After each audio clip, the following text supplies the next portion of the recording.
So now you just lied to me? She is now in 2000 Shaq Final form. She then proceeds to hit me with her signature move, her He says, "Tell me the truth right now, or I'm going to call your father." Computer video games. Growing up in the 2000s, there were hella computer games I remember growing up playing. Those Cartoon Network video games, you wasn't really on the internet back then if you didn't go on www.cartoonnetwork.com and play TKO. I simply made any Ben 10 character. There were so many other games growing up that just made my childhood. You got the Disney games like the Sweet Life on Deck jet ski game, Run on Cool Math, Wizard 101, Animal Jams, Sims for the Freakazoids. I had a foursome with a pregnant lady and her water broke. I'm just reminiscing all these games and it's like, damn, nigga, you're pushing 30. Life sucks from here. To be honest, I didn't really get put onto these games for until 3rd grade. More specifically, that mandatory computer elective class everybody had. So in 3rd grade, I went to this Christian school in Miami Lakes. If y'all didn't know, I'm from Broward County, Florida. Shout out my 954 305 Broward Day kind of dick. Yeah, we gotta represent. So in computer class, we would get free time after completing our Starfall or Brain Pop assignments. And I only played these 2 games in free time. I was playing Return Mail 1 through 3 on ESPN.com and City Stage 1 through 3. My boy Dallas at the time told me to stop playing them sorry ass games, but I waved them off like how Jamie Lynn did Kobe in 2014. However, once I saw my crush playing this one game with Dallas in the free time, I had to lock in. That's all it took. My Kelly K surrounded by 4 black men enjoying something? I thought it was a porno. So I walked up to Dallas and asked him what game they were playing, and he introduced me to the game Club Penguin. From the moment I made my account and played my first battle of Card Jitsu, I was addicted. I would come home, get the homework out the way, and attack the Club Penguin with a vengeance. The Card Jitsu, Peachotron 3000, the sled racing, the dopamine was hitting my body like Fenton Whippets. One particular day, I was playing Club Penguin, and I saw this adorable, fluffy red ball on my screen. It was called a puffle. I went to the adoption center to buy it, and a pop ad showed up on my screen saying I could get a membership for 6 months for a 40 ball or 12 months for the 60 ball. The only money I had was quarters and nickels and a large Minute Maid apple juice bottle that was probably worth $8. So at first, I was okay with the free stuff. But then I see at school that my crush got a puffle, Dallas got a puffle, this white kid had like 10 puffles. It got to a point where I was the only kid without a puffle, and now I started to tweak. It then became my mission to get a puffle just like everybody else. A life story can be learned from this. Not fitting in doesn't mean you won't fit in. Pause. So I asked my dog Alan where did he get the membership. Alan tells me his mom got him the membership at Walmart. So I knew once I got home, I had to ask my parents to get it for me. I asked my mom and grandma if they could buy it for me, and they both said maybe around Christmas or my birthday. Mind you, this story takes place in April. Christmas and my birthday is in the winter. I will not go through autumn and summers for my puffle. I needed it now. I waited patiently for my grandma to make that Walmart run. The day came, and the minute she got her keys to go to Walmart, I was on her hip like a hand check of the 2000s. We go to Walmart, and while she was getting whatever she needs to get, I looked for the Club Penguin gift cards. I found what I was looking for and saw that 3-month membership for $19.95 and got it off the rack. I ran back to my grandma and asked her to buy it for me. In her Jamaican accent, she goes, "You pick me. I'm not getting you that blood card no man. Get that bomb clot in my face no man." I go back to the gift card rack, and right before I was about to put it up, I made a business decision that I'm getting this gift card by any means necessary. I made the decision to steal it. My plan was simple. When grandma was at checkout, just stuff it in my pocket and throw it over the sensor. However, I had to use my Broncore vision and see if security was watching or waiting for receipts, and they weren't, so I ran my play. We finished checking out, and I ran at least a 419 to the sensor. When I got to the sensors, I threw the gift card and caught it successfully. I felt like I made a big bang in San Antonio home sweet destination. My mission was a success. I'm going to get my puffle. A week goes by, and I remember that I had my gift card to get my puffle. When I had the gift card in the bathroom, I realized my next problem. I don't know how to use a gift card. Now, what would a logical person do? Go on Google and look up how to use a gift card. However, I'm about 8 to 9 years old. I'm still young in the league, and I love Russell Westbrook. What does that mean? That means I'm going to make a crucial turnover in the 4th quarter. What was that turnover, you ask? Instead of looking up how to use a gift card, I instead asked my mother. I saw my mother in the living room and called for her. I pulled out the gift card and asked her, "Mom, how do I use a gift card?" Her immediate response was, "Son, where did you get that Club Penguin gift card?" This is when I realized I played. Now, to give a quick player breakdown on my mom, my mother is a strong, independent Christian black woman who, if you ask her, knows when a man is full of shit because she used to be married to my dad. Her NBA player comparison is like Shaq, just a dominant presence nobody's ever stopped except the Father Time. She's currently in her Shaq form, a little washed, but I can still give you 20 and 10. In this story though, she's 1995 Shaq and I'm rookie Jeff Teague.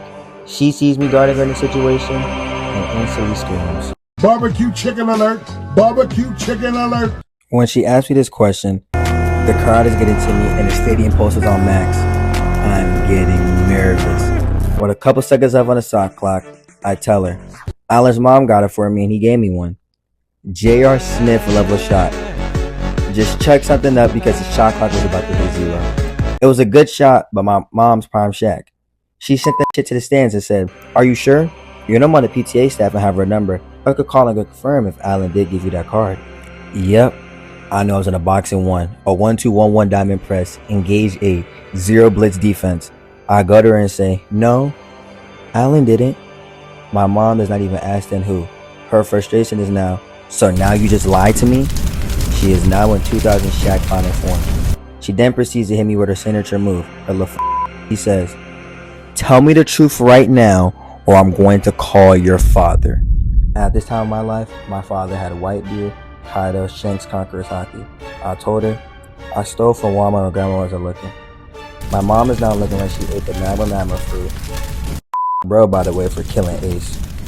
However, back to the story. She yells, "I am calling Walmart and we will be there at 6:30 to turn you in and turn in the gift card as well." I felt like Jeffrey at the moment. Now they about to hit me with the Rico. Free on thug. I always knew I wasn't gonna be gay. Mother wakes me up and we go down to Walmart. The office was right by where I committed my crime. My mom walked me into this office and this Dina from Superstore looking white woman was sitting in her chair disgruntled waiting for me. We sit down and for a couple seconds it was just awkward silence. My mom goes, "Is there something you can give to this woman or say to her?" I hand over the Club Penguin card and say sorry. This woman starts going into a spiel about the Walmart theft policy, but I zoned out because her breath was on swole mode. It was on 28-year-old Baoji's armpit. Shit stank. Mom smacks my head because she knows I'm not locked in. Then the manager proceeds to show me in 4K 1080 HP committing the crime. The manager, we'll just say Dina, goes, "You know, Loreno, this is petty theft, and even though you're 9, there is jail for people who are not adults called juvenile detention center." My mom goes, "Yep, Dina, take him away, maybe in there he'll learn not to steal."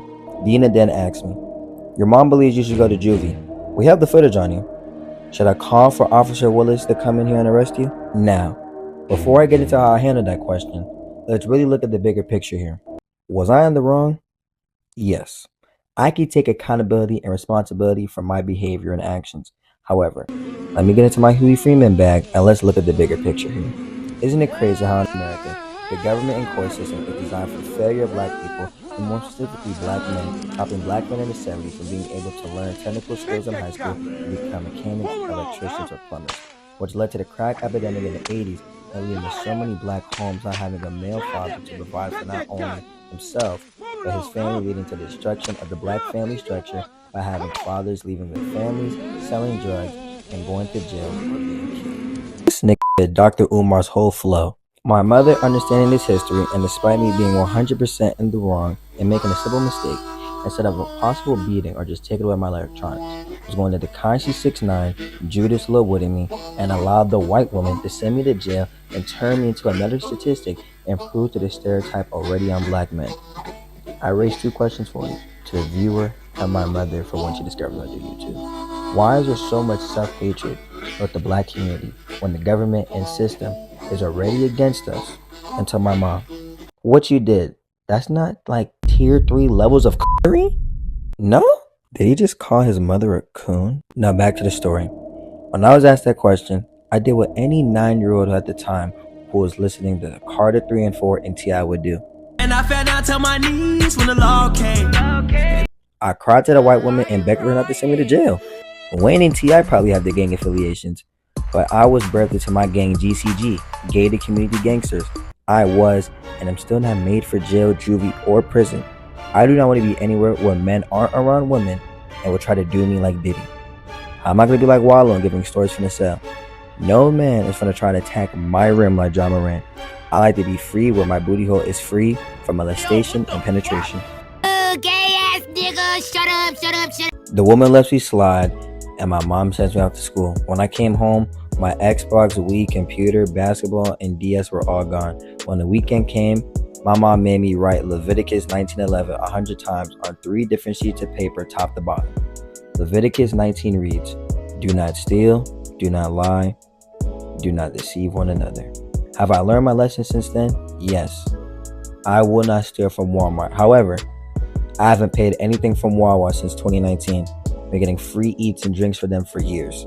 Thank you guys for watching my video and my animator Ambros. Shout out to you, my twin, my slime, a member of Triple R. Please like, comment, share, and subscribe to the Franchise Player and the League of Our Own. Play the outro. Oh God. Bitch, I'm back in it. Uncle told me whipping up a batch. Yeah, that pack's in it. I could give a fuck about a charity. Bitch, I ain't lended. Dog threw me up a brick. Catch that shit like Randy Moss. Bitch, you got some green up in your teeth. You need some dental floss. Ja, can I speak to the boss? Nigga, I'm the boss.